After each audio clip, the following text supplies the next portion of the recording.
Hi folks, how are you doing? Let's see another game from this Tashkent FIDE Grand Prix, one from the second round. Here we're gonna see Vachier-Lagrave, the Frenchman with white pieces, play against the local player, the former world champion Kasimdzhanov, having the black pieces here.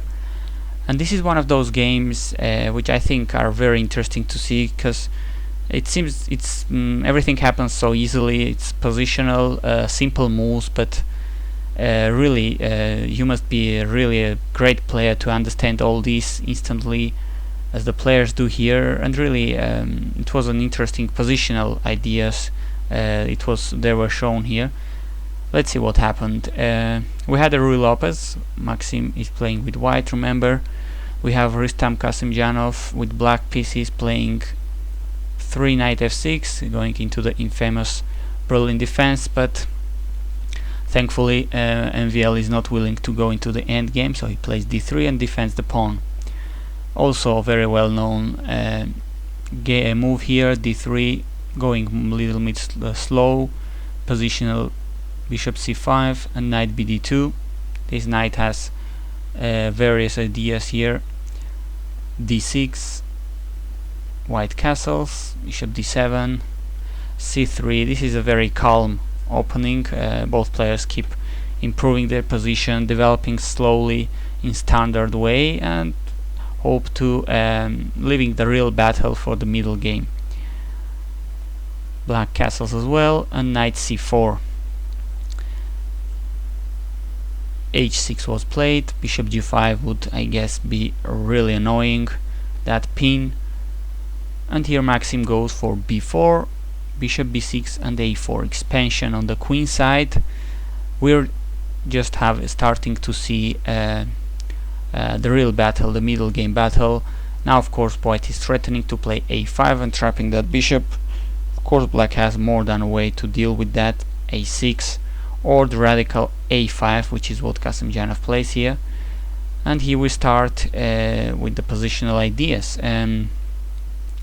Knight takes b6, pawn takes, and after pawn takes on a5, knight takes. There we go, we have already some interesting doubled and isolated pawns for black on the open b file for white, which is certainly already something for white. Positionally that's already good. White, which is another improvement for him, has the bishop pair, and well, already preferable position, I think. He plays h3, and Kasimdzhanov thinks he has to strike back into the center, which is partially true, I guess. E takes, pawn takes, a takes, and queen takes d5. So black is threatening to take b5 as well, but c4 keeps it clear. The queen goes to e6, and now bishop to b2.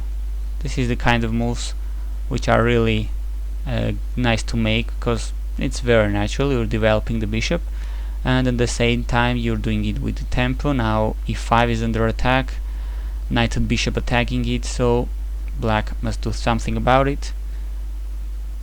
He pushes the pawn to get rid of the dangerously weak pawn on e5, but now rook e1, another natural move, easy move. Now there is a pin, black cannot take either on d3 on f3, and white is getting slowly but steadily a good position. Just look at this knight, for instance, on a5, which doesn't have anywhere to go right now, not b7, not c6, not b3, not c4, and compare it to this knight, which is controlling the center, the great bishop on the dark squares, the rook on the open file. Okay, white is slowly improving his pieces. Positional game here. Rook a d8. Now the rook is on the d file, which is cool, attacking d3. And here Maxim goes with a I assume very well calculated some simplification, which leaves him with a very nice looking endgame. He first takes on f6, queen takes, and now we have some open lines which are to be considered here.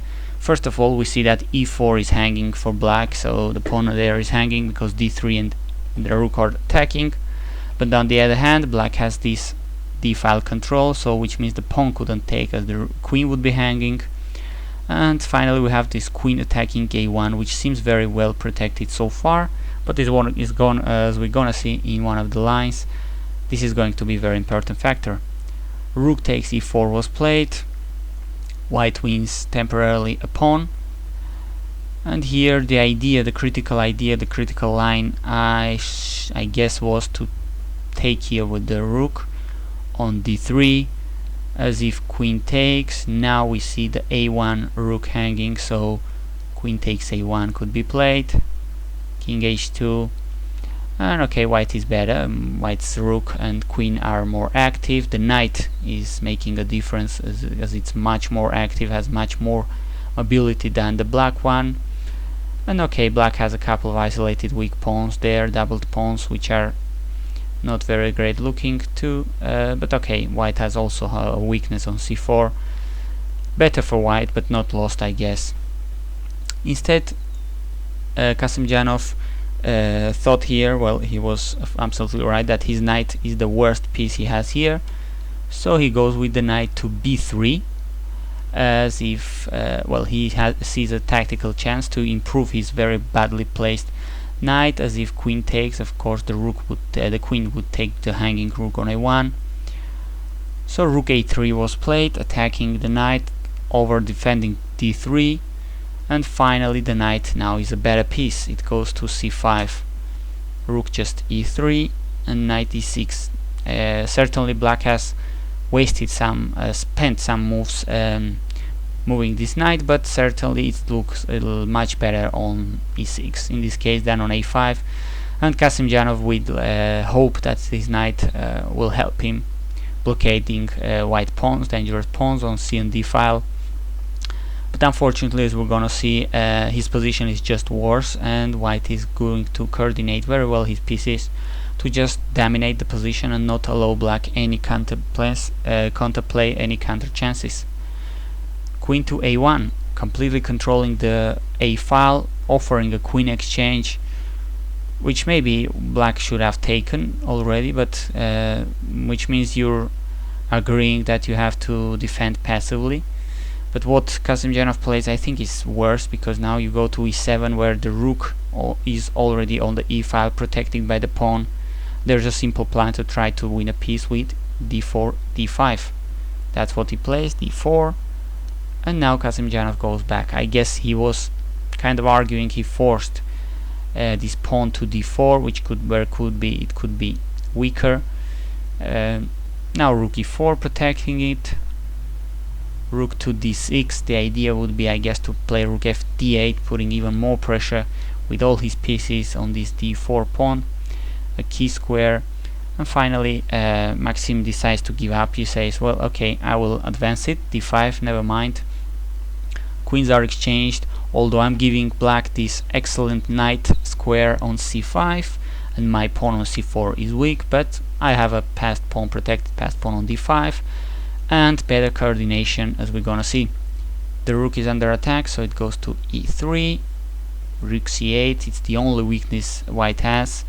The backward c pawn on this open c file, so of course rook c8 seems to make sense. But now knight d2, defending that, cementing that pawn. Rook d7, improving the mobility of this rook. But now white king is coming near. King f1, king f8. White offers the knight exchange. Rook dc7. But now this is allowing a monster knight on d6. Just look at this piece. I mean, this knight alone should be able to win the game. It's defending c4, it's attacking the pawn, the rook on c8. It's controlling the very important e8 square. It's even attacking f7. I mean, you don't see a huge knight like this every game. Rook to d8, but now tactics are even allowing white to play rook a e8, because of course the knight on d6 cannot be taken, as the back rank is very weak. This is no brainer. checkmate on e8 in one move. So Rustam tries to prevent that. He plays g6, but Maxim just exchanges a pair of rooks. Rook e8 check anyway, rook takes check, king g7, and here you can try to guess Kasimdzhanov's black's next move.